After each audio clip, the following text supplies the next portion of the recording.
let's talk about AEW Revolution. I know we're a bit late to the game on this, but it's fine. Interestingly enough, the reason I wanted to watch it was because I saw the clips of the Tony Storm Mariah May match. And to their credit, the performance they put on made me want to watch the show. So I watched the show. Right? Are you talking about the pre-match packages? Yes, the pre-match packages. And generally, I've sort of kept up through social media with their storyline. And and we were watching when they had their first feud. So I'm like, okay lah, Tony and Mariah, they can put on a banger, right? Yep. I will say this for Revolution. Once again, AEW, and we've always said this, you have to give them credit. They give you value for money.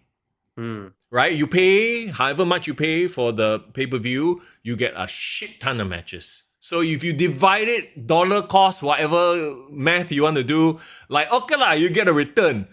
Like, I can't imagine paying that same amount for WWE PLE. Like once, like $50 just to watch. Okay, maybe I would for Rumble, but because now they're all like 4-match cards. Correct. No, I think you're perfectly right. The fact that WWE has kind of like streamlined their match cards, I think it's because of the fact that people are already paying like just a few $10, $12, for subscription. Yeah. No need to blow it out and try to pack up the card. Right? But that said, those cards each, even though there are less matches, is what you value, right? I value the storylines. I value these men and women who are over. They are draws. Versus, you give me a whole bunch of stuff. None of it makes sense. It's a car crash after car crash after car crash, and nobody's over. Okay, I wouldn't say nobody's over, but most of them are less over than the mid card in WWE at this point. And that's a problem. AEW is a buffet, right? But no one says whether a buffet is good or bad, right? That's a great freaking way. I just had a buffet last night, by the way. That's a great way of describing the two. Like WWE right now is in omakase. Have you had omakase before? Oh, bro, I've taken a flight to KL just to eat omakase and take a flight back. Hey, that's actually a very good idea because the omakase there is so much cheaper. Thank you, 3.5. But the standard is as good, if not better. You know? Exactly. So, but the idea is that you get served up like the best version of what that could be, right?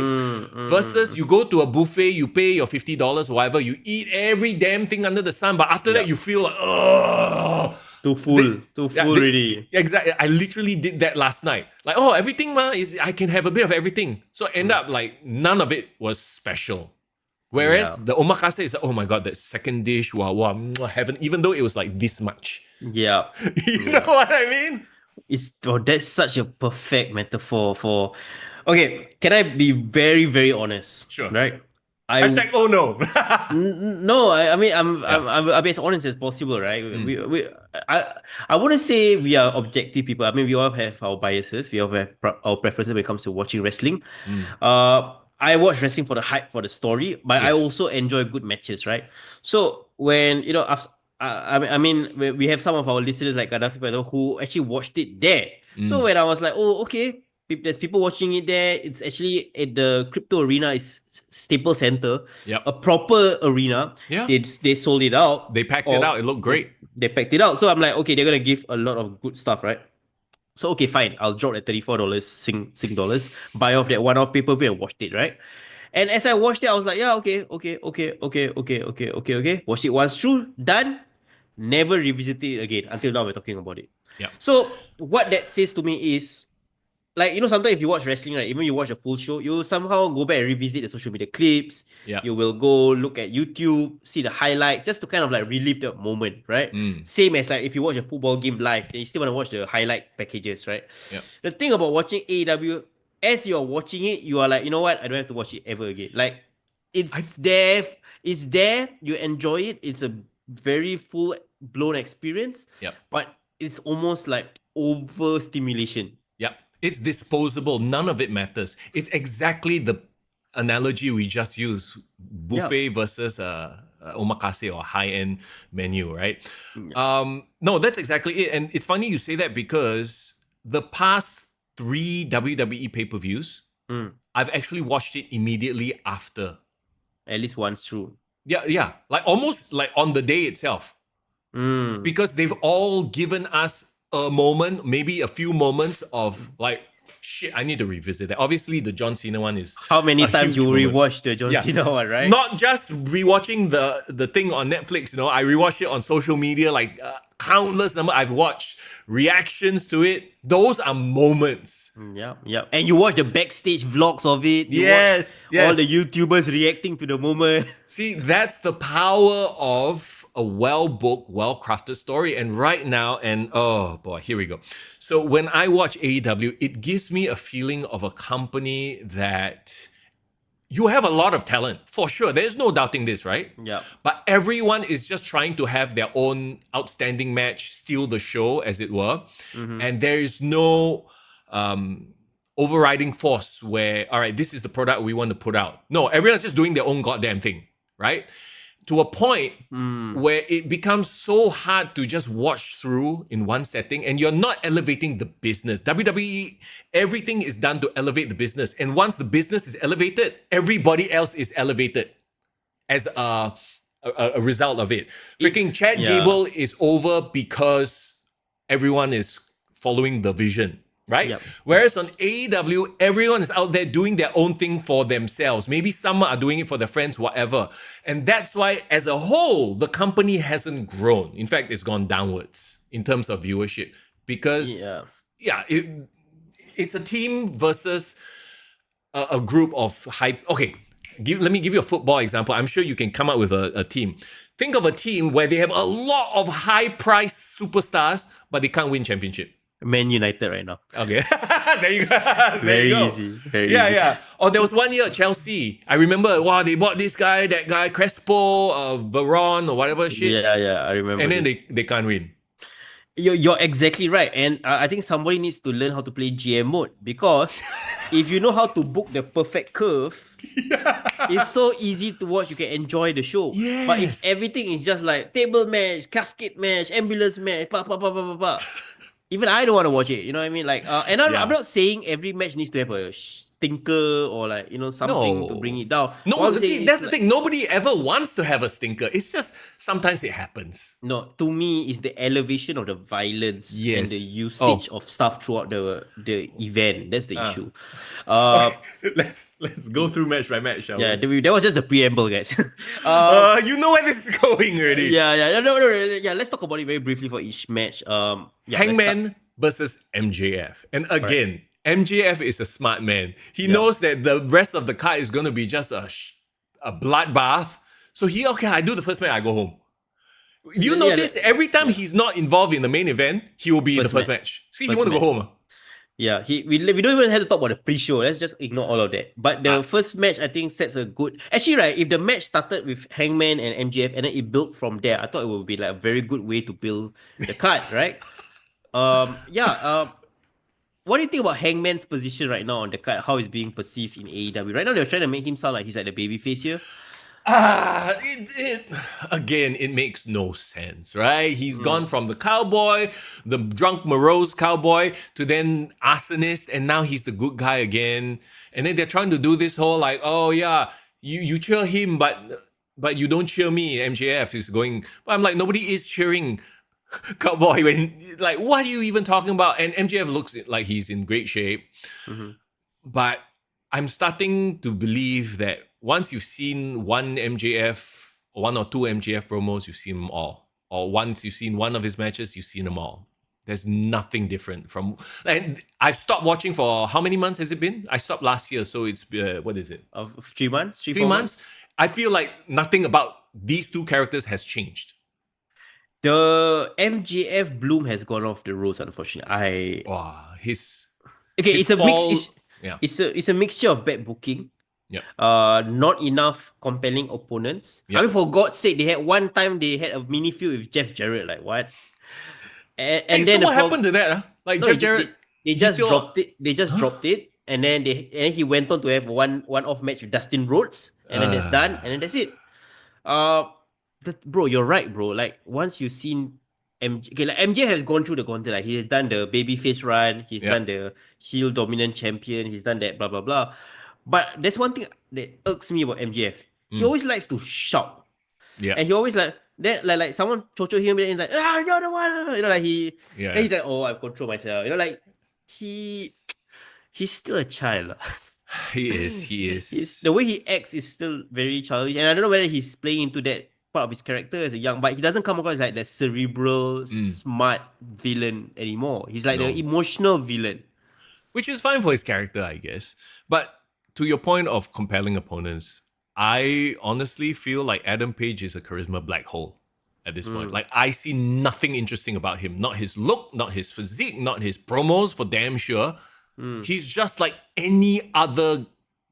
Like, there are so many people you could replace. It's just that he was there at the start and he was one of the guys you push at the start of AEW, right?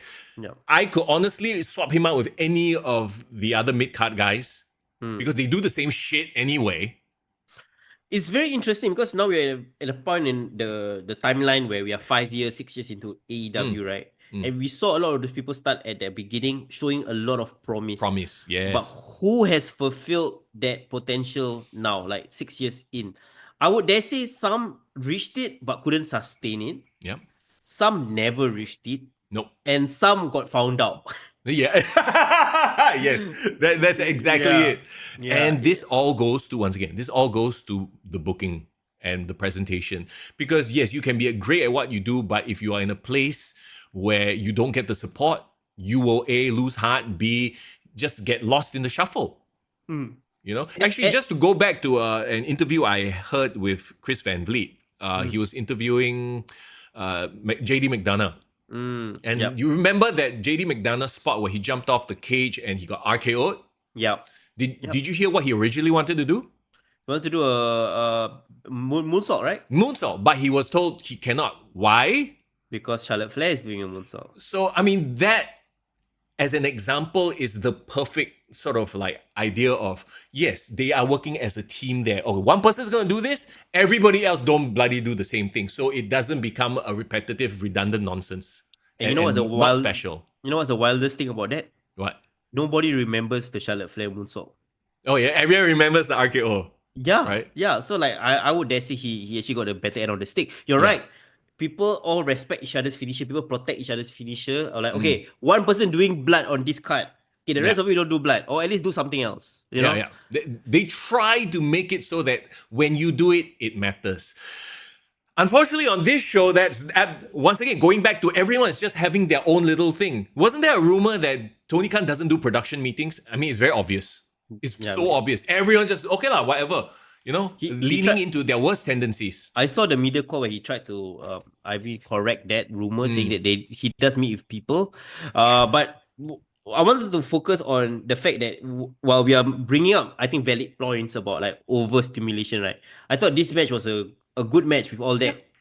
With all that taken into account, because this match actually was a smartly wrestled match. Yep. They clearly were trying to tell, like you said, the story of like why this guy being loved, why this guy's not being loved. Like all this, I can follow if I'm like watching wrestling for the first time. Like, yeah, I know who's the bad guy, who's the good guy. That's all that is fair.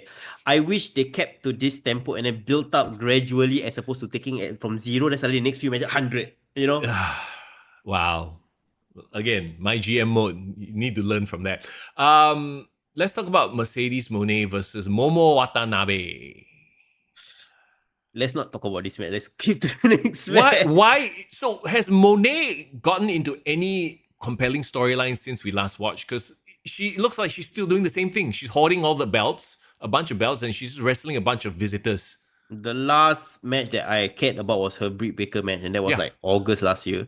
And not only that, right? Like, I know they referenced that they wrestled before. They looked like they had no chemistry whatsoever. There were visible spots where, no, you go there. Like, oh my, why am I even watching?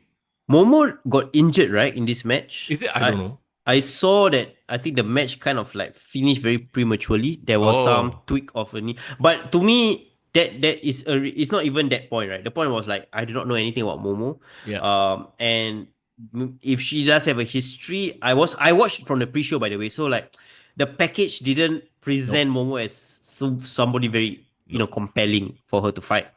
And I do follow some of the wrestlers in Japan. So like, Tam Nakano, like there are good wrestlers that are needing the next level of visibility. Momo is not one of them. You Yeah. know what I mean. So yeah, it felt like a bit of a throwaway match, a kind of a waste of Mercedes' use, and You could argue that her entire career in AEW has been a throwaway, a waste. yeah, the fact that she's a TBS champion, not the world champion, means like what she's trying to elevate the TBS belt because I don't know, it doesn't feel Again, interesting. it just feels like okay lah. You're my $1 million signing. I give you one toy to play with, one belt to play with, and you do your own thing. Yeah. That, Yeah. Mercedes Moni to me doesn't. It's not it lah. It's not what nope. we thought you would have been. Yeah, she's Um. one of those that has been found out. Yeah. You listen to her first night when she debuted. Mm.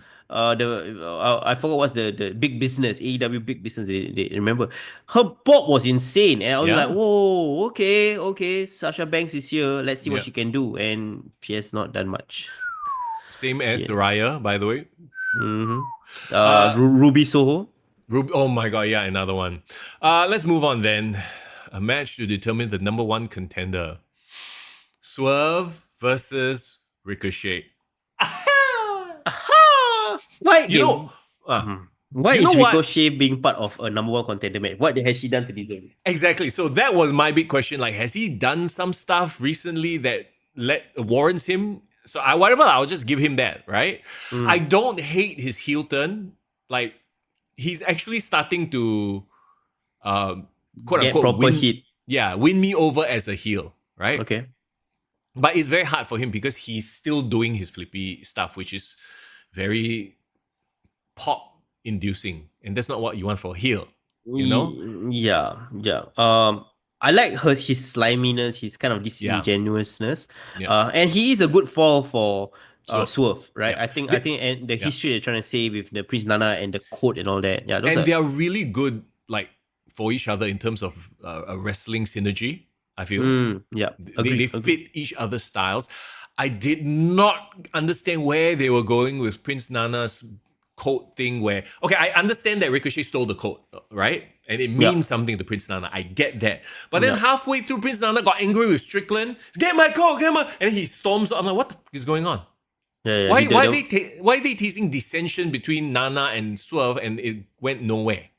Here's the thing. I genuinely thought they might turn Nana and align him with Ricochet, Ricochet. which would have been great, by the way. Yeah, it would have been a great development. And I think a big pay-per-view like this, like one of Mm, their major shows, AEW should have pulled that trigger on something interesting yeah. like that. But of course not. They don't have a plan.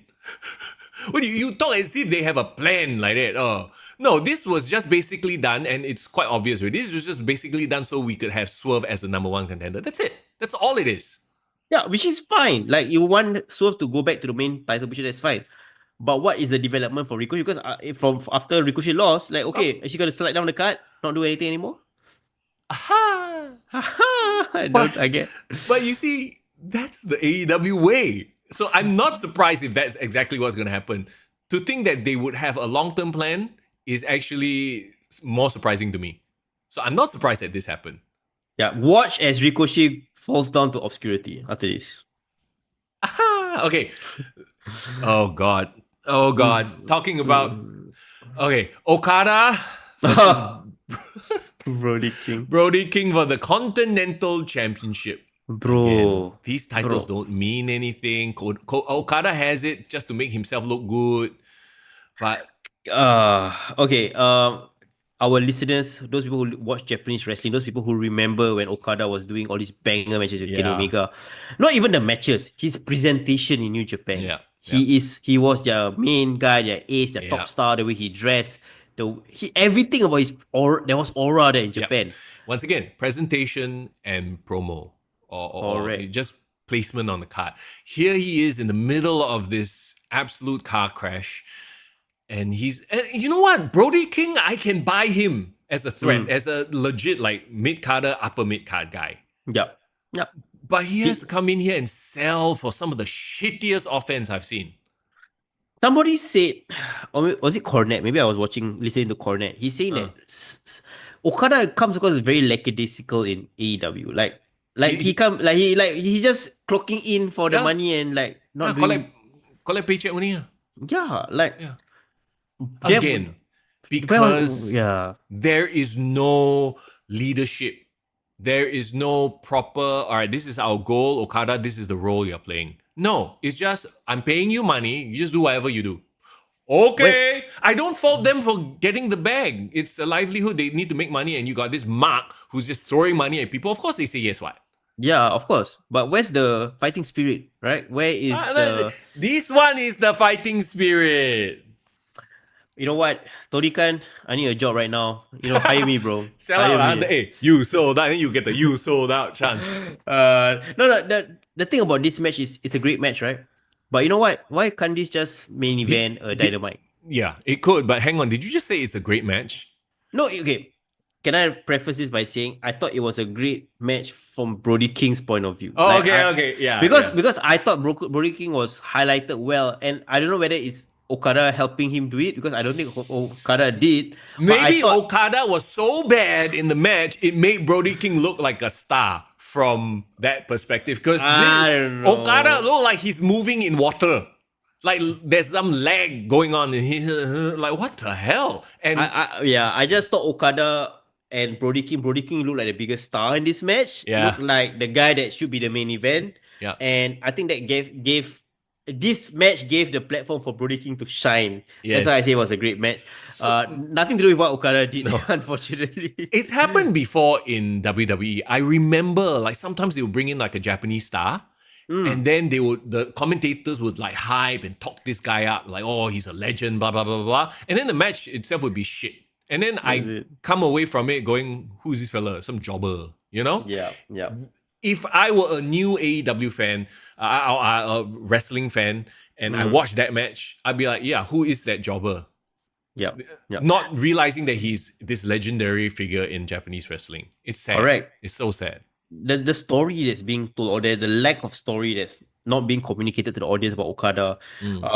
And I think Okada also needs to share some of the blame. Like, why is he putting in these kind of performances? If he actually put in great performances on his Yeah. side, then we like even Nakamura when he first came in, nobody knew anything about him, right? But Yep, you remember yep. he had that banger match at Dallas, Yeah. right before WrestleMania against Sami Zayn. You're like, oh, okay, I want to know more about this guy Yeah. from his performances. So Again, probably physically he can't go at 100% like he used to because of age. So you cover that up with presentation, but they don't have that properly in AEW. They try it at the start, but then now he's just comedic guy with like who flip you off once in a while. So yeah. Let's talk about the shortest match of the night, which should have been shorter. I mean, you can tell like they're smart lah, right? Like I'm talking about Hurt Syndicate versus the Outrunners.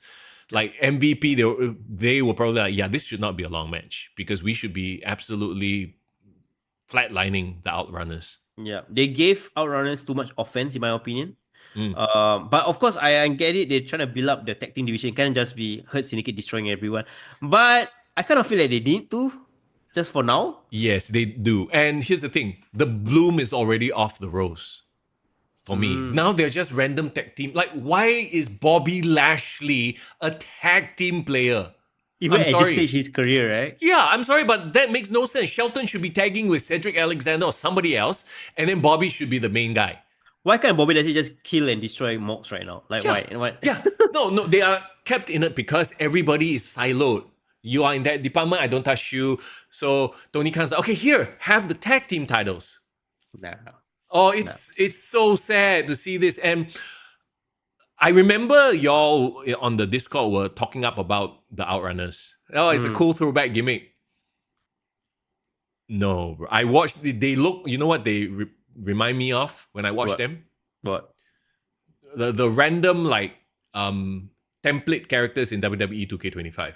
Like some like Neon joke, color. yeah, joke character. Like you want to talk throwback, FTR, the perfect throwback sort of vibe, right? Yeah. Yeah. I guess And I don't know. which- Maybe which they're going for a got- different era. Which got me thinking, right? Why wasn't it FTR versus Hurt Syndicate? Yeah. If nothing like that, it would be I mean, it is Great going to be a match. banger match, yeah. Yeah. Maybe But- that's for down the road lah. Yeah, maybe. I think FTR has fallen down as well. They need to rebuild them up. Yeah, but this match did absolutely nothing for me. You Yeah. just got to see Bobby and Shelton, do their thing, but them taking offense, nah. Nah, I did. Yeah, but it was, I guess, short. So that's I think the best thing about it. Okay, that how sad is it that that is the best thing about that match? Anyway, let's talk about Yeah. the match that got me to watch this show. Okay, Timeless Tony Storm versus Mariah May. Mm-hmm. Best story in women's wrestling, I would say this Yeah, year. yeah. So Um, this all the credit needs to go to Tony Storm and Mariah May for pulling this off with their individual talents, telling mm. that story. I can guarantee you none of this story was concocted by Tony Khan. Or maybe yeah, they just give him they asked him for permission to go crazy with it, and he let Oh, them, and he let them do it. I mean, I sometimes wonder if they even bother asking for permission at this point, you know? that's hilarious.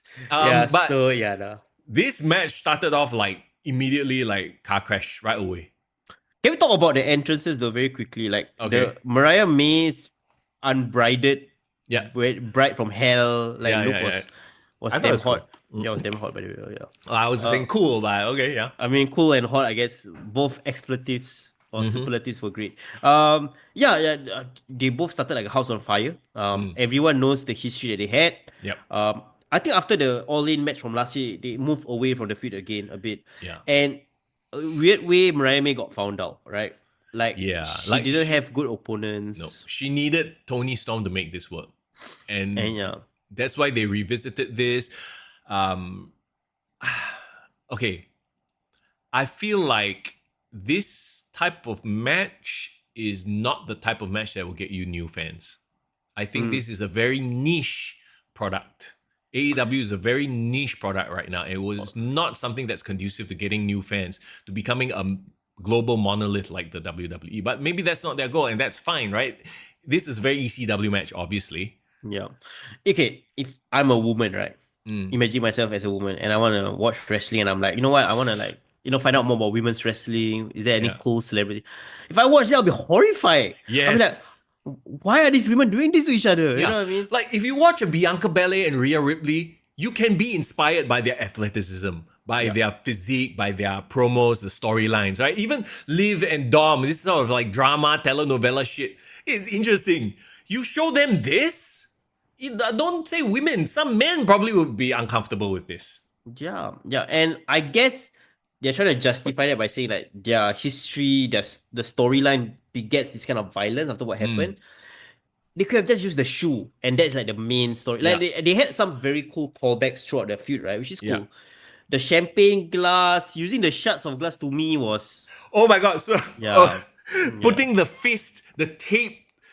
Oh, I hate that the commentators was. I can't remember who it was. Excalibur alluded to it like he knows what they're doing. I hated that. I was like, don't give it away like that. Yeah. You Yeah. know? Oh, it's reverse tape. I'm like, lame. You know? I like how the match was being built up, the intensity, how the match started. Yeah. But then as they started to introduce all the plunder and they want to Yeah. do a bit of callbacks, there was when the girls started bleeding, and these are beautiful girls by the way. So I don't know why Sure. they put themselves through that like cutting up their faces like in that way. Well, I mean, they're trying to show, like, yeah, the men can do it, we can too, and kudos to them. I'm just thinking about it from a broader perspective of even if this were the men, actually, there were a lot of other examples for the men later, but Yeah. this is not the type of stuff that, to your point, if you want to bring in friends and family to see, like if they see this, they'll be horrified and they'll think wrestling is this disgusting thing. Why are you interested? Like this is the type of shit that gives us a bad name, I feel. You know? And to the wrestling hardcore fans, they embrace it. The AEW fan base, they embrace it because it sets them apart. It's like once again, it's like that indie band that nobody knows. And they don't want people to know, which is detrimental to them. Yeah. Yeah. You know? And they will always stay in this lane, like, which is okay, Yeah. this you're gonna be the alternative, but don't say that you are the second best promotion No. because I feel whatever I see on TNA Sacrifice Yeah. was Better. way more interesting, I in haven't that watched way. it. I should watch it. Yeah, you got the whole like sticking the fist into the shards of glass to punch, and then you got the bot. Who hit who? Who hit who in the pussy. nether realm? With I'm trying to be very. It's YouTube, bro. It's YouTube. Okay, who hit somebody? What was it? Mariah that smashed the bottle on Tony's I think so. puss. I think so. Yeah. But Pussy what boots. the hell? I don't know. I don't know. I You thought are stunned for words. I, I'm We're stunned talking. because I'm trying to recollect what happened, and I'm like, maybe I shouldn't recollect what happened. Yeah, we're talking about it, so that is the, and it made me watch the damn pay-per-view. So I guess they did what they were supposed to do. Like, okay, I personally enjoy watching horror movies, bloody Okay. horror movies. So to me, the blood didn't um Turn you off. turn me off, didn't turn me on, but it didn't turn me off, right? But also at the same time, I understand from a point of view of like these horror movies that I watch are not for everybody. I don't force my friends and family. I don't get them to watch, and there's a reason why they don't make as much money as Avengers. Yeah, I get you. I get you. Like when I was watching AEW, right? I watched it alone, in a darkened room by myself, hoping Ah, hoping to not get caught. You yeah, know, when I watch WWE, I can put it on for everyone to see. So I think that's how yeah. it That's has where been we. reduced to. Yeah. So it's like that ECW vibe. Now we think of ECW because it's in the past, it's in the rear view with nostalgia, right? Yep. But honestly, going back and watching old ECW stuff is actually very cringe. Hmm. Except for maybe once in a while you get a Dean Malenko, Eddie Guerrero type of thing. Then you go, Yep. hey, shit, right? But for the most part, ECW was very, very cringe. I'm sure it's nothing to do with the terrible, shitty video quality, right? No, I mean, you expect that lah. Yeah, There's a like bit of charm to that, you know? yeah. I get you. I get you. Like, but don't get me wrong. I would say, people say there's no place for this kind of violence in wrestling. To me, I would be neutral about it. Like, if you want to have this kind of violence, sure. But again, build up to it. Make it the biggest thing on the card, or like this is the thing that sets itself apart from the rest of the card. Yeah. I felt like whatever that the women did, and they put each other through a lot, and much respect for them for doing so. I felt like the other matches kind of like soured it, or like Yep. neutralized it too much after that. Once again, it's that buffet mentality, you know, Yeah. versus like actually a curated menu. Let's talk about Kenny Omega then versus Konosuke Takeshita. Mm-hmm. Don Callis is damn irritating. I don't mean that in he's a heel, he's supposed to be irritating. It's just that he shouldn't be a commentator. Yeah, When he should just do his promo, stand at the stage. Like, can you imagine Paul Heyman yapping away for 2 hours? Like, I like Paul Heyman, but I think a bit overkill if yeah, yeah. it's if you Uh there. when I watched this, also I was thinking, and it will happen again in the next match. I was like, man, imagine if they had proper booking and they were presented right, and they weren't just trying to kill each other with moves all the Yeah. time, every week. Honestly, I actually really like Omega and Yeah, Takeshita, like for yeah. their own qualities. Like, Takeshita is the most believable Japanese badass Yes, wrestler that's agree. come out in a while, right? Yeah, Like even over Shinsuke Okada. Okada. Like, he really looks like he can be a Japanese Yakuza Mm. hitman bodyguard. Like, he got the size. Yeah, yeah. He have he have this smirk about him that like he can capable of evil things as well. Yes, Yeah, yes. everything about it is good. I like that. And Omega has, I think since his return, diverticulitis, and he is a baby face right now. I think there's a lot of sympathy. Mm. A lot of people are coming around to the fact that maybe he's the nice guy in the elite. Like, he's one of the good ones. Yeah.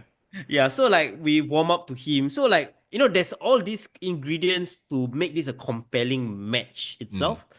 And honestly, for a Japanese style, strong style wrestling match, I didn't hate this match. Like, Yep. I thought there was a place for this match. Like, if AEW wants to set itself apart, this kind of match on American soil, yeah, pretty cool. I like that. Mm. Um, it's just, again, what is the story that they're trying to tell beyond just Don Kelly's family member Omega trying to get one up on his Yeah. student, or like his protege.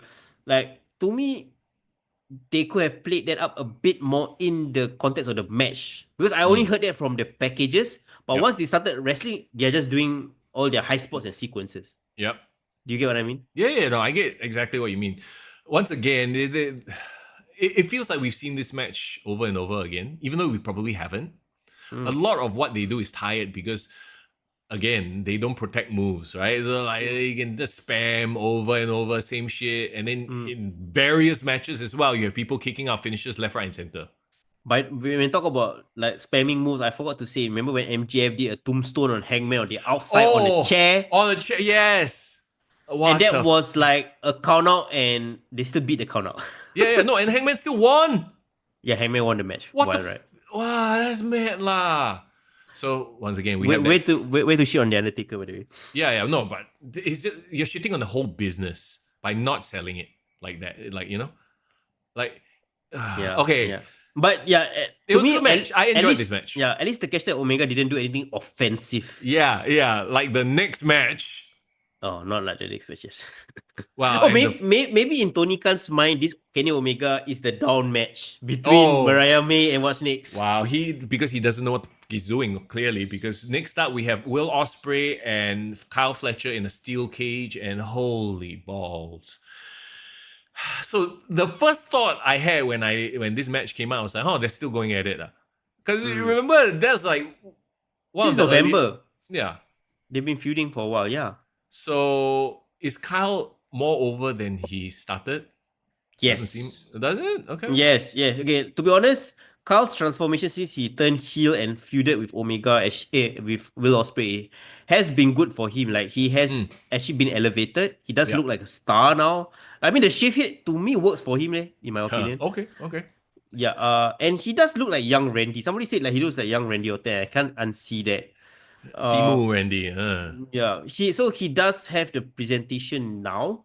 The accent, I don't know whether it will go against him for his promos. But you're right This was overkill this match. Yeah, it was like car crash after car crash after car crash, and then we had already seen the Tony Storm Mariah May match, and this was also a blood fest. This was also a finisher spam match. Yeah, like it was. I wish somebody agented the match. Yeah, better. I don't know who was their agent who produced their match, or maybe they didn't get produced. They're like, hey, 20 minutes, do your own thing. Bro, it's half an hour. Holy shit. This match felt forever, and there were so many points where they could have ended it. I remember thinking, finish it off, end it here. No, kick out. Oh, kick out. And it got to a point where I stopped paying attention. Like I got used to the blood, the gore, and all the nonsense, and I stopped paying attention already. It just didn't make me feel anything anymore. They did a spot where I can't remember, it was like a face plant for Kyle on the thumbtacks. Oh. Yeah, and actually, if you think about it, right, if somebody plants you face first onto the thumbtacks, wouldn't you scared that the thumbtack will puncture like your dick or something? Yeah, or eye. Or your eye, or just basically it's hilariously dangerous, right? But like after that, he climbed up the cage and did the Spanish fly. So I'm like, play your thumbtack spot, how, bro? Yeah, bro, they're doing like Spanish fly off the cage, and they are just amazing athletes. Nobody's taking that away from them, right? Yeah. But you know what? CM Punk dropping an elbow off the top rope gets a bigger pop, gets more of a reaction. So why are you murdering yourself? Why are you shortening your lifespan for like cheap thrill? A lot of the comparisons were made between this match, Will Ospreay and Kyle against Seth and CM Punk. And I'll tell you the merits of both Like CM Punk and Seth is clearly a great storyline. Yeah. Like to pull off end of the feud kind of thing, right? Yeah. And there's legitimate hatred. So one thing that AEW did right, yes, there is legitimate hatred for Will Ospreay and Kyle Fletcher that necessitates them having a stipulation match, right? Like in this case, a cage, right? But the problem is they completely devalue the cage concept by not using the cage as the main weapon of choice. Like, they brought in all this other plunder that was unnecessary to me as well. We talk about it, and we've criticized WWE too when they have war games and suddenly everyone bringing kendo stick, table. It's like, no, the cage should be the main weapon, right? Correct. That makes the mystique of the match a bigger deal. Yes. Like, I would say there was one good match in AEW that used a cage previously, I remember until now. It was Cody Rhodes versus Wardlow. And that was like the first time Cody Rhodes did like a moonsault off the cage. Yeah. And I still remember it 5 years later. So why? Yes. Yeah. Right? I mean, again, this is a case of they are leaning straight into their worst tendencies, spamming video game finishers to a point where every match they do just doesn't stand out anymore because it's the same Yeah. shit over and over and over again. And not Yeah. just the same shit from them. Everybody else is doing the same shit on the card. And here's the crazy thing, right? I actually thought like the Spanish Fly was an amazing move, right? That they did Yeah. off the top rope or off the top of the cage. But it wasn't the match ender. Of course not. Why would it be? Why didn't he? He really did that crazy thing, right? Then finish off, do the hidden blade, finish off the match Yeah. already at that point in time. No, Because cannot. why would you still want to continue do finisher, reversal, finisher, reversal after he Yeah. taken a hell of a bump like that? Then you got Hidden Blade, you got Tiger Drive, you got interference. Didn't one guy come in, the United Kingdom or whatever? The Mark Davis. Who the hell is that guy even? I was like, who is this guy? Aussie Open, basically Carl's former tag team Yeah, partner. who gives a shit, yeah? Yeah, I would say Aussie more interesting at this point in time. Yeah, they overbooked it and they did Yeah. way too much. Once again, the buffet mentality. Then after that, all you feel is like, oh, Yeah. And it's a shame to the talents because I thought the Yeah. talents, they are all great, but somebody needs to tell them to slow the F down. I wish I watching this match, I was like, imagine if they had proper guidance and booking in WWE. How over would they be? Just do that Will Ospreay Spanish Fly off the top of the cage at a SummerSlam, and you immortal Remembered. enshrined forever, as Yeah, opposed to doing it remembered. every other week. Yeah. Here's the thing, right? Like, do you feel like there is a place in wrestling for a finisher spam all out balls to the wall match like this? Yes. I mean, we Okay. saw it in a small way. CM Punk versus Seth Rollins. What they were kicking out of each other's finishes. If you realize the Yeah, Storm, GTS, they're all kicking out. But like it's like, you know what I mean? We hadn't seen that sort of thing in the rest of Raw. You know, we haven't seen that in a while. Versus here, we see people kick out finishes like it's nothing. What about the argument that this is AEW style? AEW style is people just doing banger matches. Yeah. No, that's fine. That's fine. Yep. But then don't turn around and say, oh, why are we not there? Or why are the viewership dropping? And then once AEW stops getting funding, then they die. And then what are you going to complain? Say that, oh, y'all never give it a chance. No, we gave it a chance. It was shit. It's not compelling. AEW has devolved from at first it was like WCW with all the glitz and glamour and the potential mainstream stuff. Then recently it became like WCW 2000 where it was like on its last legs where just things didn't make sense. Now it has kind of calmed down and become an ECW indie show where we all accept that okay fine, if you're gonna watch AEW, this is what you're gonna expect. These are the kind of matches you're gonna expect. You love that kind of stuff, this is your crowd, this is people for you. But then there are levels, right? Like AEW maybe had one moment where they felt like they were on par with NXT. Yes. Now they need to compete with TNA right now. They were beating NXT. Remember? And now NXT routinely beats Dynamite. So they need to regroup, and I think they've been trying to regroup. Bro, they don't care about what are you talking about regroup? Do you think it's great. Tony Khan, everything is great. It's great. Everything is great. great in Tony Khan land. Has he ever reflected and said like, these are things I could do better? No, because when money is not a concern, you don't ever have to reflect. Like, do you think I would give a shit about buying a $1,000 Prada bag, for example, or $5,000 Prada bag if I have $10 billion? No, I just buy it lah. Everything is buy it all. Car, my car tire burst. Oh, buy a new car. Not buy a new wheel. Buy a new car. Buy a new. But that is the Tony Khan mentality. What? It's so plain to see. He doesn't need to fix anything when he doesn't have a problem with money. But the problem with that is that you are losing the connection with the audience because you can't buy that. You can't buy audience to want to watch your stuff. He's lost the connection. I think even the most ardent AEW fan understands this and can see it, that he's lost all connection with the fan base already. Speaking of lost all connection with the fan base, I think even the AEW fan base, right? has lost connection with Moxley. Oh my god! Oh yeah, so this is the main event. Oh Yeah. shit! Okay. Let's power through this, guys. We've Oh. almost gone almost 2 hour plus. So Nobody wants to see John Moxley and his whatever clan of jackasses anymore. And it's not a, oh, we hate him, we want to see him lose. We just want to, this is the very definition of go away heat. To be fair, he looks great. He looks like he's in good shape now. he looks great. Well, we want him to go away. 2019, John Moxley was my favorite wrestler of that year. Like, not gonna lie, like when he left WWE and he teased going to AEW, and when he first made his first few appearances in AEW, I thought, wow, okay, we're gonna see Moxley unleash. He's gonna Yeah. be the guy. He can finally truly cut all these awesome promos. Yeah, I Again, he was found out. he gave that and more. He Yeah. gave so much of it that I don't want to see anymore. I could never, like, I never want to say that Vince McMahon was right, but Vince McMahon was right when they put the shackles on this guy. Because, god damn, man. Like, nothing about his presentation and wrestling. Like, there was like one or two spots where he was making things so obvious. Didn't they have like a forearm exchange? Like, one of those ooh ah things. And you know how much I hate that?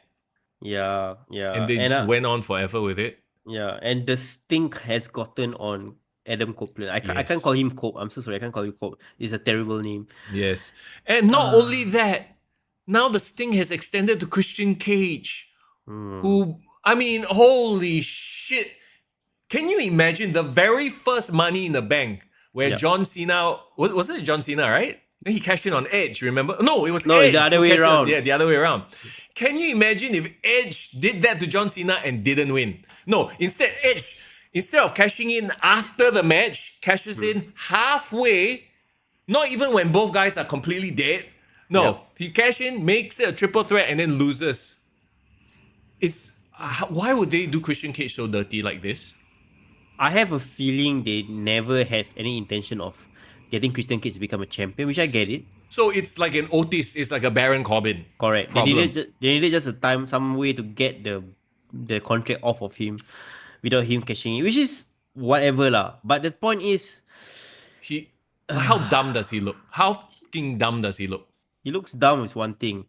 Does this allude to him having a follow-up match with Edge, which I do not want to see again? No, they burned that already, right? They've done that into the ground. Nor They do we burned that, care. yeah. I don't care about. Actually, no. Christian and Moxley are both heels, but everyone's on the scale. It's all areas of gray. But it's clearly they're going for Cope and Cage because Moxley has a date with Swerve Strickland. Swerve. Yeah, which they gonna have. Yeah. I actually like.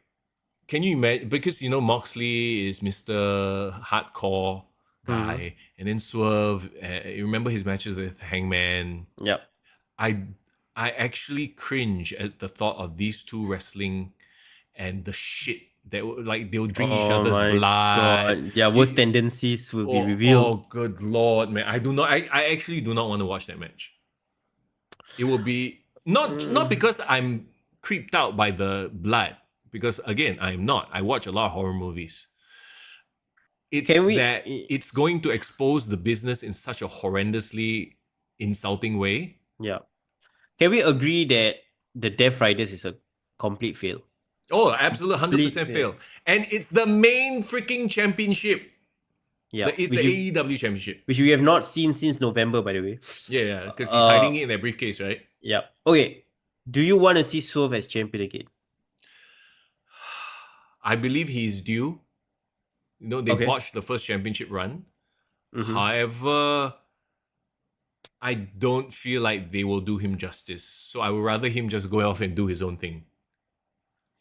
I feel like they are heavily invested in whatever this Mox nonsense is. And there's, again, I tried to be as objective watching this, right? I'm not going to watch Dynamite because I absolutely do not care. Like, this is just like that main event. And here's the thing. The main event is supposed to set the pace. It's supposed to be must-see television. The main event on WWE is Cody, is John Cena. Like, that's must-see TV. Here we have this bald, slightly buff asshole who, for the most part, exposes the business for it being a hokey work. Because he's blading on camera, he's doing fake looking shit. He's not a good wrestler. That's a problem. Like, the way you said it, bro, I'm sorry, you popped me there. The way you say he's just not. you know what I mean? Like, Yes. if he was a good wrestler, right? Like, everything he does will come across as managed. He look like Randy Orton. Basically, he's trying to do the Randy Orton heel run from 2009, right? But But CMI, cannot make it. No, you know what I mean? Like, yeah, and Cope is obviously over. He's past his prime. yeah, he's past his prime. And he's also another fellow who apparently is being exposed. He was never the number one guy, right? There's always a reason why he's number two. Yeah. He always needed a great fall, right? He is a great ultimate opportunist. I have not seen a great babyface run from Edge. Yep. Maybe his return, which is very late in the game, 2020, right? But I think the WWE understood that, okay, this is all we can milk out of him. Then after that, they had no plans, right? Remember? Yeah. That's why he wanted to go to AEW. So I think they saw the writing before Edge. And, to be fair, you should always bank on yourself. So that's why he did what he did, which I respect. Yeah. That said, the booking here... A lot of people say that Edge was supposed to be what CM Punk couldn't do, which is a role model to the AEW roster, help build them up. But let me ask you a question: who has he put over or built up in AEW so far? The silence is deafening. Exactly. No, you're right. Like who? No. Who? Who? Daniel Garcia. Okay, I mean he was TNT champion for a bit. But that's again, he has not built up any. I mean, I would dare say he actually tried to destroy Ricky Starks' career. Oh yeah, I remember that. Ricky Starks, yeah. It's once again, it's this everybody sort of doing their own thing, trying to lean into all their worst tendencies. There is no team effort here. Yeah. And it's so obvious to see. Yeah. I heard there's Edge is still gonna get a rematch with Moxley. I think don't know whether like next week's Dynamite or something like that. But honestly, based on this match, I'm not watching that. Yeah, this match actually was the worst match on the card. Okay, it's this and Mercedes Moné versus Momo both were stinkers. Yeah, but the problem with that was, I mean, the good thing about that was I didn't have any expectation for that match, so like it was kind of par for the course. Yeah. But this match is technically, these are two former WWE superstars who supposedly are big stars in WWE. They are the main eventers. They were main eventers in WWE at their own respective eras. Yeah, and they're supposed to be main eventers here. You know what it reminds me of, bro? What? It's like Hulk Hogan versus Roddy Piper in WCW. Oh yeah. It's like their heyday was like 10 years ago. Yeah. And now they're just trying to retread. It's like Hogan versus Flair in 2010. Like, no, bro. It's like, yeah. I see that. That's the thing. Like, I would argue that if you gave me Dean Ambrose versus Edge, I think they could make that good. Yeah. Dean Ambrose versus Edge in WWE. Yeah. But it's just, they are just going off, and especially this Death Rider thing needs to die. Yeah. It just, nobody cares. Nobody understands it, and Jon Moxley is not the charismatic leader you think he is. Yeah. He works in the Shield because he's that unpredictable character in the Shield. Yeah. He's that agent of chaos, but he wasn't the leader of the Shield. Nope. There were arguments that it was Seth at first, and then it became Roman Reigns.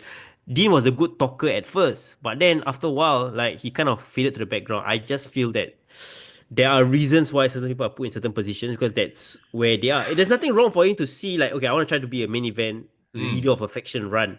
Yeah. But somebody's got to be like, okay, let's close this up. This is done. Let's move to something else. No, he can still be a champion. It's just not like this. Not here, not like this. Oof. It was again, it's like, I don't want to be too down on Revolution because again, if you watch each match in its own silo, like I think it's okay. If that's your style of wrestling, and if you're not afraid, like there's this vibe of, oh, you are in on the joke, that this is fake. As opposed to like in the WWE where you feel like, oh, I know this is scripted, but hey, they really hate each other. Like, like I believe this fight. Whereas everything here is like, oh, everything's a wink and a nod. Oh, look at me bleeding everywhere. Look at him taking a pile driver on a chair and then getting up. Yeah. No, yeah. They have not been able to create that realism that, they wanted to promote, right? Sports-based present. Are we going back to that sports-based presentation?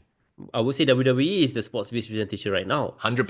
With Yes. a bit of Hollywood acting. And when I say Hollywood acting, I'm not saying everyone is a like be it. I'm just thinking of Bianca's acting. Oh, Maybe not that level. Maybe not yeah, okay lah. I wouldn't yeah, say. yeah. But the point is like there is that effort there. To me, the best characters in AEW, I would say Tony Storm. Tony Storm Mm, definitely knows her character, knows how to play it off, and Mariah May by extension, right? yeah. Um, the rest are just they're just unsure. I mean, maybe Moxley in his head thinks that I have complete mastery of my character. That's exactly what he thinks. He Yeah, thinks he's this auteur, this artist that's just yeah. doing his art, right? I think, Meanwhile, I think, and there's nobody to tell him like, actually, you're shitting the bed. yeah, yeah, yeah. It's like the emperor's clothes. He's not wearing any clothes, but nobody's daring to tell him. Correct, correct. Like for example, like I love making music and rapping, right? Mm. But I know when to stop. You know what I mean? I know like, hey, I love doing it, but I'm not gonna try to be the biggest rap star in Singapore, kind of thing. Yeah, Like I know my limitation. I can reflect and like, oh, okay, yeah. maybe this is where my talent is. But you Some people need to see, do that. that's where you get to a point of if the money's coming in, if you don't have a boss to tell you, or not a boss, a mentor, right? And they tried to have mentors. CM Punk tried to impart his wisdom. They told him to F off, Mm-hmm. right? If you are constantly being told you're doing great, here's more money to support that belief that you're doing great, then you're doing great. Then you're making the money. Who gives a shit if it's terrible television? Yeah, and Will Ospreay even said it in his interviews. Chris Van Vliet, I actually watched that interview, Mm, and he said that, I take a lot of the advice and some of the feedback, and I'll try to find a middle ground. But at the end of the day, like, I would still do the things that I'm doing because it has worked for me. And then yeah, in my head, I'm thinking like, okay, it has worked for you to this level, but this will yeah. always be the level that it will work for. But it's fine because Tony is not shy in spending the money. So the question then has to become, it will work until it doesn't work, until your body can't handle this anymore. Yeah, And yep. that will become a massive detriment if they are not being financially prudent, investing their money and all that kind of stuff. You can't do this shit when you are like, perfect example, the Hardy Boys. Yeah, They can exactly. do it in their prime, but now at like whatever age they are, 50, I think, I don't know. Yeah, my head is 50. Yeah. Yeah, you are not doing this anymore. So I hope you've saved your money. Yeah. What can AEW do better? And I know this is a question we probably asked each other a couple of times. Because one thing they need to be very wary of, bro. Mm, There's no longer that much talent out there on the free market. Like, essentially, Tony Khan can't buy his way out of this problem right now. Because it doesn't matter who he buys, yeah, right? There won't. It's not a buying talent issue because the talent it's has already there. been bought. It's there. Yeah, What can he do to revitalize the talent's perception? By fans. Like, how can we look at Swerve and Kenny Omega and Will Ospreay and like, yeah, these are stars, these are mm, wrestling stars. Like, I'm so compelled by them because it has been proven by WWE. They can take somebody that was universally hated, like Roman Reigns, like boring, typical yeah. John Cena 2.0, reinvent him into the tribal chief. Whoa, one of the Yeah. most compelling characters in wrestling. I I think, and we've really said it 1,000 times before, lah. To be honest, it's leadership. It's a proper team mentality, locker room vision, all of which cannot happen if the main man in charge is a mark for the business. Mm, He's The out. way He's out there playing 2K25 GM mode. the way we talk and describe that, right? I almost thought you were gonna say Vince McMahon because it's exactly the same words people will use on Vince McMahon. Oh my god! Nothing can change in WWE unless that one Yeah. big man change, right? Which is ironic, isn't it? Like the reason AEW became successful in the first place, became a thing, was because Vince McMahon was just doing his same old shit, and then the fans were demanding an alternative. Yeah. and they supported the alternative, which was the very first. Was it All In or All Out? I forget. All In. Which proved that 2018. there could be an alternative, right? And that was the impetus for the formation of AEW. Now, for in a weird twist of fate, Tony Khan has become that guy who's like, yeah, this things are the way they are because of him. And he's the opposite of Vince. Vince exerted full control. I have no control. I just let y'all do what y'all want to do. It's like the collaborative person, but the worst example of a collaborative person. Yeah, it would be Shane McMahon if Shane McMahon ran WWE lah. Maybe we don't know what Shane's character is because like. unfortunately, leadership, right? You need to step in and stop people from doing things to hurt the business. You know, again, going back to this whole, like, if you look at this card, right? Okay, I would start with Hangman versus MJF. The Mercedes and Momo match can go away. You know what? Swerve versus Ricochet, I would still leave in there, right? Okada King can go away. That can be on the pre-show, actually. Actually, Hurt Syndicate Outrunners, maybe I would even add that just to showcase the Hurt Syndicate, right? It's 3 matches so far. Yeah, but then you have Tony Storm, Mariah May, Omega, Takeshita, Osprey. I would get rid of Osprey Fletcher. I'm sorry. Moxley. Oh god, yeah, definitely get rid of Moxley Cole. You know, that would have been a very sweet and solid 6-7 match card. Yeah, very palatable, not too outrageous. So the only bloodfest you would have would be Tony Storm and Mariah May. So it at least sets that match apart. Even, you know what? Make this the main event, but a lights out match. That's the thing. A lot of people were saying that if this match was the main event, it would have been a great way to end night for a lot of the fans. Yeah, right? And we always talk about, it's the last thing is what people remember. Yeah. You go off on a high or a shock, right? Yeah. Here we went off the air with a wet fart. Like, ugh. Like that match was so soul draining. The Mox Colt match. Yeah. Like if you went off with Timeless Tony Storm versus Mariah May, and then you finish off, you play into that whole character thing. The end. Right? Yeah. Right? It's like we can, like any random idiot can book this. Okay. Well, half a brain can book this. But no, it's because, once again, to go back to your question, this has been an entire half an hour of oh no. To go back to your question, leadership. You need leadership. You can't have people going off doing their own thing and expecting the entire business to flourish. Yeah. I think one good thing I can say about AEW, right? And I think this is going to be, when we look back at history, we need to credit AEW, you know, for what? What? For being the impetus for creating the new wrestling boom for WWE. Yeah, sure. I mean, I see where you're going with that. No, because I feel like WWE started, you know, trying to connect with the fans better. I think ever since AEW went on the scene, right? I think Triple H change of leadership was like the thing that kind of brought it up to the next level. That's the thing. I think that we are giving AEW too much credit. Don't get me wrong; they're definitely important in this history, but this might be a hot take.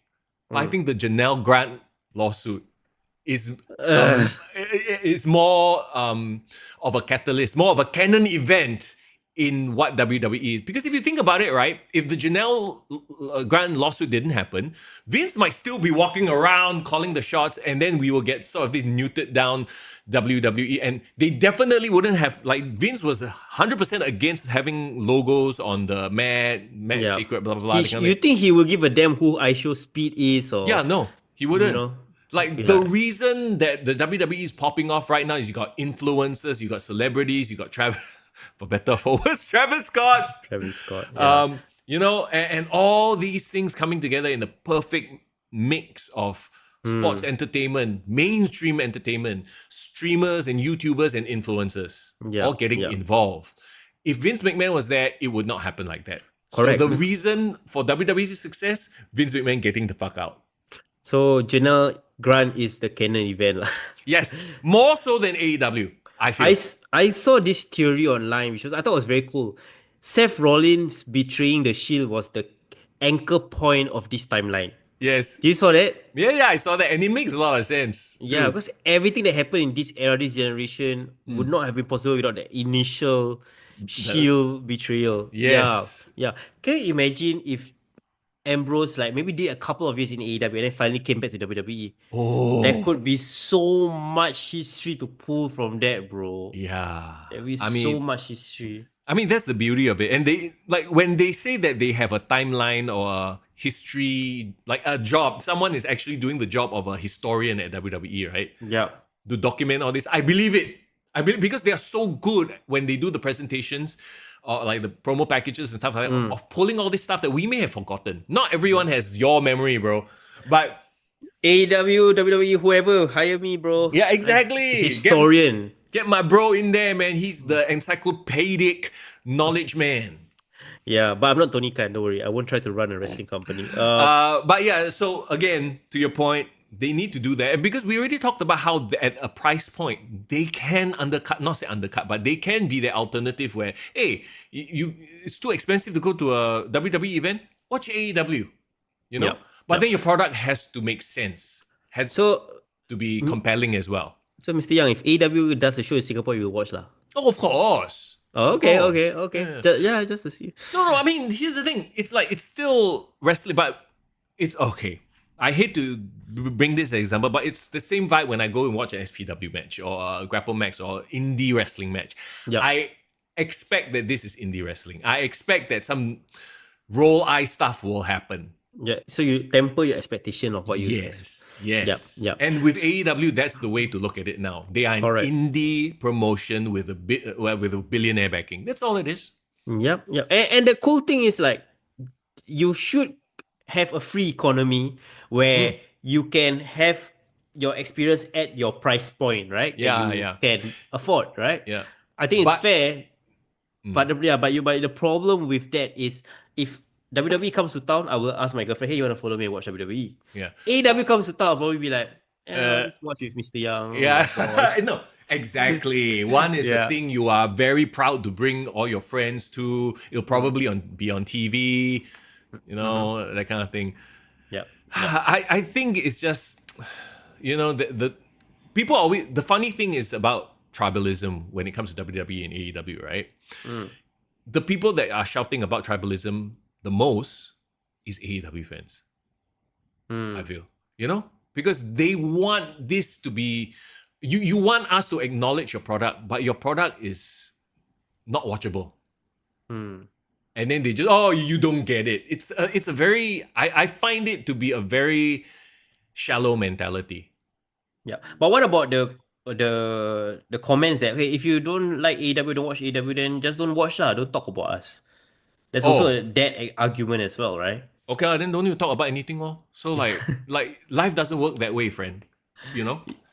Okay, that's why I feel very interesting. Like, I would still talk about AEW or comment about AEW because I feel like you need to kind of counterbalance and like know what's going on in the industry, right? Yeah. I think that's fair.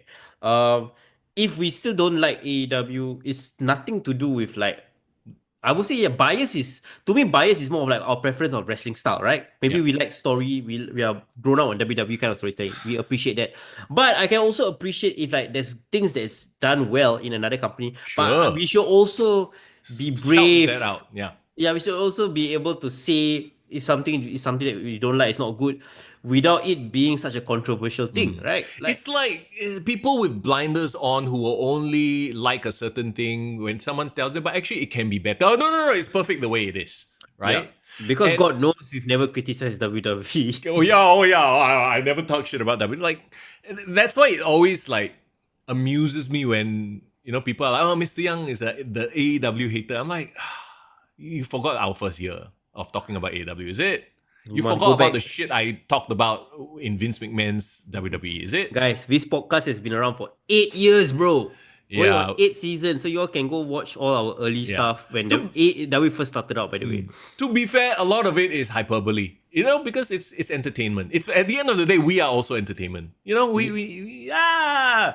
I don't hate AEW, but for the purposes of entertainment, oh shit, I'm kayfabing. I'm killing the kayfabe here.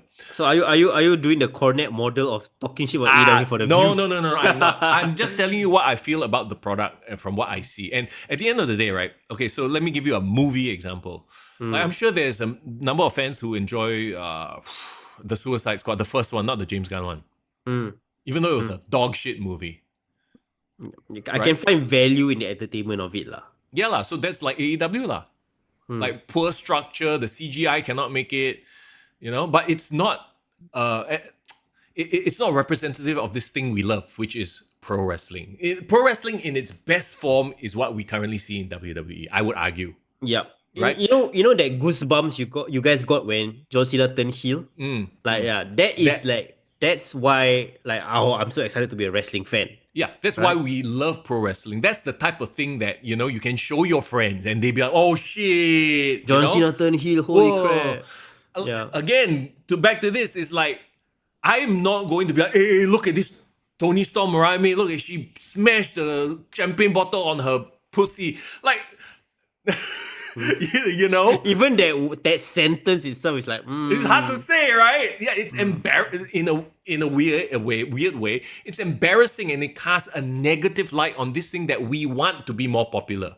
Yeah. You see, people who love that kind of stuff, yeah, cool, you love that kind of stuff, but I'm not going to be shouting out about this to my friends and making it out to be this thing that everyone must watch, because I understand this is not something everyone should be watching. Yeah. That's why I have faith in WWE, that WWE can be the vanguard that leads the wrestling into this boom era. Yep. They can do all the big stuff, all the collabs with the celebrities and all that.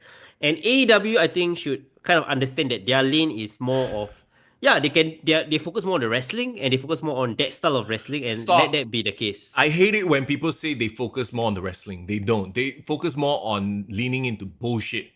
Like, wrestling is not doing 10,000 flips. We know that wrestling is not how many tables I can go through. It's about the emotion of why these two people are fighting and why they hate each other so much. That's what I was saying. Like, is it an ECW that can we acknowledge that AEW is more like ECW, where that style of wrestling is what they're gonna push for, and they wanna own that sphere of the wrestling side of the business and go for it, right? It's garbage wrestling with an indie mindset. And if they want to own that, then go for it. But if people say that about them, they cannot be defensive. And also, if people want to fight our thoughts on that, then okay lah. Then cool. It's conversation to have. Yeah. I think it's fair. But the numbers show. The numbers don't lie, as Scott Steiner would say. The maths don't lie. WWE is still the top dog in town, and no lah. When you have Christopher Daniels on TV gouging, trying to get more blood to come out of the thing, it's like, what are you doing? You're giving it's like watching. You know what it is? It's like watching a bad magician. Showing all his goddamn tricks to everybody. At some point, you're like, that guy should stop doing what he's doing because he's making all of us look bad. It's like watching a CW show where the CGI looks like shit. Say, you like this style of superhero stuff? It looks so fake. We haven't even talked about the Queen of the Ring segment with the actress. Let's wrap up on that. Let's wrap it up. So just for context, but I definitely still want to watch Queen of the Ring. I heard same. It's really well shot, and there's Jim Cornette in it. Yes. So Queen of the Ring is this documentary about. It's not a documentary. It's a movie, right? Yeah. It's a biography. Yeah. Chronicling the life of Mildred Burke, a pioneer in women's wrestling. And they had some of the actresses and the director. Was it on Dynamite or on the pay-per-view? No, on the pay-per-view itself. Oh, it's on the pay-per-view. Yeah, I forget which it was. Okay. First of all, there was this weird, awkward moment when Tony Schiavone wrapped up the director. And then you see the director's like, actually, you want to say one more thing? So he had this weird, awkward, like, hey, Tony, I want... But then Tony's like, no, wrap it up. So I thought that was hilariously awkward. Yeah. But the one moment that everyone is talking about, and I'm going to defend that moment, actually. I think people are taking it way out of context. Of course. You know what I'm saying, right? Yeah, for sure. So one of the actresses, and this is like obviously not the exact quote, I can't remember what exactly she said, but it was in the vein of, I really admire these wrestlers, they've shown me so much. The one thing that I learned from them the most is that you always know when you're going to win, or something like that lah. Yeah, that's what she said. Yeah. So the internet basically took it as, they know the results of the match, boo, you broke kayfabe, you are making a mockery, blah blah blah blah, and that's what everyone is sort of like upset about, quote unquote lah. What do you think of it? The thing is, right, of course, on the moment, on the day, I was like, what the hell did Yeah. the girl just say? Yes. And of course, the reaction I think was fair at in the Mm. moment. But she did actually come on Busted Open Radio actually a couple of days later. Uh-huh. Immediately, by the way, she went on the show. She was interviewed by Dolph Ziggler and Matt Kemp, I believe, Mm, mm. and she clarified her statement. Ah. So she clarified that what she meant was that, of course, she said she could have phrased it much better. For sure, she Yes. didn't realize it. Of course, because at that point in time, she didn't expect to be interviewed. By the way, apparently Mm. the director was the one that tried to grab Pull. the mic and give it the Uh, actress to say plug the show, right? So she just said the thing that first came to her mind, but she said that in studying for the role, she learned that the mentality of a wrestler is regardless whether they win or lose, they always know they're gonna win. They're always there to yes. show themselves off and like Yes. be the best performer that they can be. So that confidence is what she learned from the wrestler. So that's what she meant. See, this to me is a very glaring and obvious um, is an indictment of the people on social media that they just anything also want to talk some shit. And they look at things in the most shallow way possible. That's why when I look at comment section, and I think we should all do this, right? When we look at comment section, right? Don't don't like believe everything you see or Yeah. use your own brain and assess what she actually said, because that's exactly what I took from that segment. What she meant was you guys are like so like it's like you have such this is what I took her words as. You have such self-confidence that you know you're going to win even before the match. That's what I took from that. Not they know the finish of the match already. Yeah.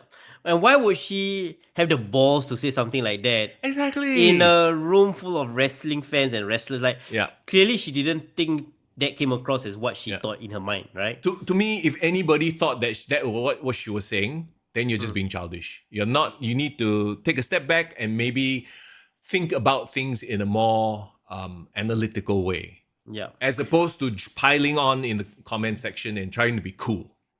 Honestly, I love the Tune on the Ring tie-in with AEW. I Yeah. honestly thought that this is a great way for them to get some mainstream exposure because first they have their wrestlers part of it, Tony Yeah. Storm, Camille, right? And you have Jim Cornette in a same wrestling movie with your AEW Women's Champion. Yeah. And also they have the connection with AEW. I think it's hilarious. Can you imagine the AEW invited Jim Cornette? Oh my god. You That was know, it. and that's the thing, right? You talk about it being that way, with all the connection. And then you have Tony Storm out there doing one of the bloodiest matches ever with Mariah May. I don't think Mildred Burke was Yeah. ever hit anybody in the nether realm with a champagne glass. The Dead Realm, yeah. Well, that again, a quiet taste, like, and very acquired taste, by the Oh, way. Very, very, very acquired taste. Oh, yeah. you're not cool, bro. We're not cool. Huh? We don't appreciate this style of fake things. Yeah. But all in all, how would you rate AEW Revolution, Mister? Yeah. Okay, Oh, let's grade it on a curve. Since you are talking about curves, right? For AEW pay per view, for an AEW pay per view. yeah, from the recent ones that you've seen, I don't know what was the last AEW pay per view that See, you've seen? that's the thing. I don't remember because none of it is memorable. It's the same old cluster of Okay, did stunts. did you watch any pay per view after All In London from the last year's one? No, I think might be London. Oh, I would definitely rate London. At least London had that ending. Yeah, Swerve and Memorable, yeah. and Danielson. Yeah, Memorable ending. Here, the ending was just a wet fart. Yeah, I Yeah. would give this a 4. 4 out of the ending or the overall pay per view. Overall pay per view. 3 goes to Tony Storm and Mariah. Okay, no lah. 2 goes to Tony Storm and Mariah May. 1 goes to Kenny and Takeshka. I mean, another one for Swerve and Ricochet. Oh, still got Hangman. Fine, 5. 5. Okay, 5. 5. Fine. I was being okay. harsh. To be fair, after All In, we had All Out, which was shit. After All Out, we had Full Gear, which was when Mox won the title, so it's shit. We had World's End, which was headlined by Jay White and Moxley, and Jay White is not over. Oh, we forgot to talk about Jay White coming in, interfering in that. We completely didn't give a F about Jay White's appearance. Oh shit! Yeah, that's what we think about Jay White at this Yeah, point. let's leave it at that. And then, so I would say this was the first pay per view since All In that caught my attention. Like I was willing. Oh, there was Wrestle Dream, Oh, if which nobody remember. Basically, everything from the third to fourth quarter of last year, like completely forget all the pay-per-views already. yeah. Let's just say that Moxley as a champion, no, Yeah, has not made it. things forgettable. Has killed their business. Yeah, so Revolution was the first that actually got me back as a fan, and of course, Mr. Young gave it a time of day. So I would rate it probably like a six. Yeah. Six. And the reason why I say six is because like I had matches that I genuinely enjoyed. Like, I didn't have like very bad nitpicks. Like I thought, Yeah. MJF and Hangman for all their issues, I like their story. I did enjoy Kenny Omega and Takeshita. They are two of the likable guys in AEW. But then again, you see, you are ranking it based on the matches in a silo, right? And I've said this earlier. If we watch each match divorced from the whole card, like match by match at separate points in time, I think this could be very entertaining. But the fact that you also have to look at this as an entire 4-hour extravaganza with the ebbs and flows, right? Like, like how to Correct. structure a match. With that, I'm going to minus off half a point and 4.5 because Hey. good God, it was the structure of this show was just terrible. The definition of a buffet, overindulged buffet, I think that's what it was, and not a good kind.